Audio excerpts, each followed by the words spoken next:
We are at the midway point of August, and it's time to look at some of the cards that are cooling off and some that are heating up. We will be looking at both cards from Scarlet and Violet era as well as the Sword and Shield era, as the primary cool off appears to be happening in the Sword and Shield era. The bubble may have burst, if you want to call it that, and maybe there's an opportunity to buy some of these cards. And one last thing, my voice is probably not sounding the best right now. I just got over a cold, so bear with me. Kicking it off with Rayquaza VMAX Alt Art from one of my favorite sets, Evolving Skies. So Rayquaza topped out at around $545 US and has dropped all the way down to 388. And mind you, that top off was only in June, and we've seen almost $150, $160 decrease here, and down about 15% from its from the last 3 months. That's substantial. So if there was ever a time to really pay attention to Rayquaza VMAX right now, it's now. Evolving Sky sealed products have had a little bit of a correction or drop in price, but nothing too substantial. So this card is something that you may want to pay a little bit of attention to if you're looking to pick it up for your collections or for investing, that is. So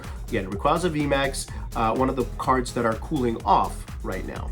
And our first card that's heating up is Greninja EX, almost at $300. We're at $292. I wouldn't be surprised if it cracks that $300 mark sometime this month or in the next month. It's doing amazing. I mean, this is the card that is the chase of all of Scarlet and Violet right now. It has potential to be the best card overall. Of course, we still have several sets to go through before we can determine that.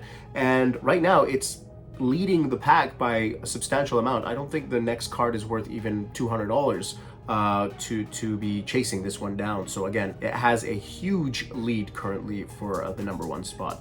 Will it attack the Moonbreon? I mean, I said maybe earlier, and it still can. It's still early. I mean, look, this card's only been out for what, like 3 months now? Moonbreon's been out for a few years, so it has time. And when Moonbreon was out around this time as well, it was around this price, roughly, I would say. I'd have to double check that, but roughly around this price. So it has the potential to get there. If you were to ask me which card I would pick between the two, I think I'd still go with Moonbreon, but you know, Greninja EX does have the potential to get to those prices, as I said, and maybe you want to invest in this card either for collection or for investing. I'm gonna be honest with you guys, it's a little bit of a tough one because it's at a really high point and it really hasn't had much decline at all yet. We haven't seen the decline. I think this is one that I would watch a little bit, but this is one of the cards that's currently heating up. That's Greninja EX. Well, we did mention it. Umbreon VMAX Alternate Art, the Moonbreon, of course. It has also had a little bit of a dip. It's one of our coolers. So we're looking at about a $958, $960 top mark when it was at its top around late May, I would say. And then it has trickled down to $840. So we're looking at around a $100 decline here, about 11-12% down. So another card from the Sword and Shield era that's declining, a part of that bubble, of course, that is bursting, if you want to call it that. And it's gone down, and you know, it may even go down a little bit further because it had a crazy jump, or it could just stay where it is. Again, you could call this a market correction or a decline, whatever you want to call it, but there's an opportunity here, you know, something to watch. We don't know what the price is going to be in the next month or two, but here's an opportunity. If you really wanted to buy it, it's $100 less than what it was. Or you can see what happens and maybe get it later on. But as of right now, Moonbreon is one of our coolers and it's down 12% currently. Next up is one of the cards that are heating up, which is Raichu from Paldea Evolved. Honestly, the Scarlet and Violet era cards are really starting to pick up here. This was a $29 card just about 3 months ago and is now all the way up to $48. We're looking at 63% increase here, and it looks like it's going to continue to go up. That's what the trend looks like. I don't know what the price will be at the end of this month, but this is a card that is heating up right now. I actually really like the art of this card, as I was mentioning. I mean, he's just like taking a snooze on the bed here, upside down. This is what your kids do, right? They don't sleep properly. They just kind of like on the angle on the side, maybe off the bed or whatnot. But this is actually a really nice card, and it's still pretty decent price. I think $48. It's not bad. Illustration rares are doing really well in general in the Scarlet and Violet era right now. There are some that are not doing as well, but this is one of them that's actually really starting to pick it up. This one, and there's a few others that we're not going to mention today, such as the Groudon, that are also doing decently right now. But really just focusing back on Raichu here, it's one of the cards that are heating up.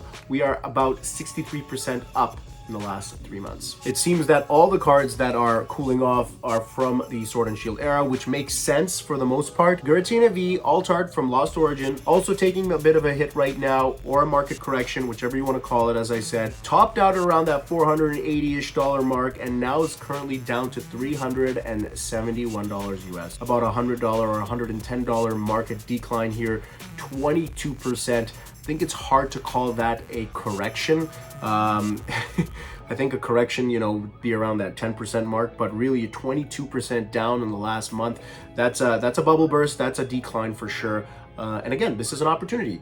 If you are into Giratina V, you don't have it, maybe this is an opportunity to actually get this card right now. Again, both for investing or for your collections, that is. For me, Giratina V is a nice card, but it's not one of my top cards from Sword and Shield era, that's for sure. I think it would be in the top 10, but not in the top 5, if you ask me.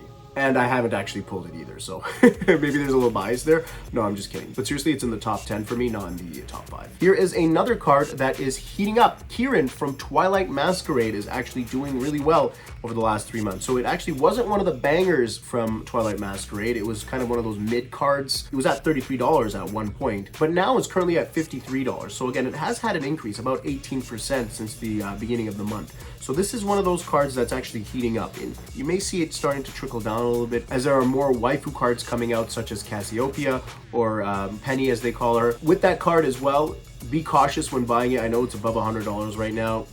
We've seen all of these waifu cards in English. They never stay there, really. They always tend to decline a little bit. So just watch out for that. And this is one of those ones that, although is heating up, I would also watch out for, because there are other trainer cards in that set, Twilight Masquerade, that are even higher than this one, such as Carmen and can't remember the other girl's name right now off the top of my head. Perrin, I think it is, right?